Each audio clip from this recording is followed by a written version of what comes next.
আমাৰ সাংসদ গৌৰৱ গগৈ ডাঙৰীয়া উপস্থিত আছিল। আজি কিছুদিনৰ আগতে ৰকিবুল হুছেইনক ৰাস্তাত পেলাই মৰা হৈছে, পুলিচক অতিহত্যা কৰা হৈছে। কিছুদিনৰ আগতে গোলাঘাটৰ বনশ্ৰীক এটা কবিতা লিখাৰ কাৰণে জেলত ৰখা হৈছিল।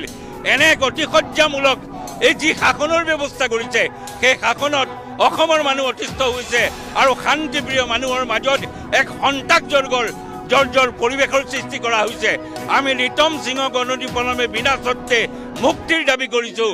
সমগ্ৰ অসমতে আজি এই কথাই কংগ্ৰেছী মানুহৰ সৰ্বসাধাৰণ মানুহৰ হৃদয় স্পৰ্শ কৰিছে।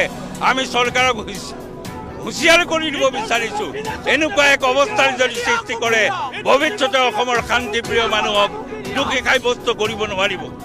মজিয়া থানা চকত খুব কম সময়তে শতাধিক কংগ্ৰেছ কৰ্মী একত্ৰিত হয় অসমৰ মুখ্যমন্ত্ৰী হিমন্ত বিশ্ব শৰ্মাক আৰু স্থানীয় বিধায়ক তথা মন্ত্ৰী জয়ন্ত মল্লিকক দেখুৱাই দিছে যে নলবাৰীত আজিও কংগ্ৰেছ সজীৱ হৈ আছে।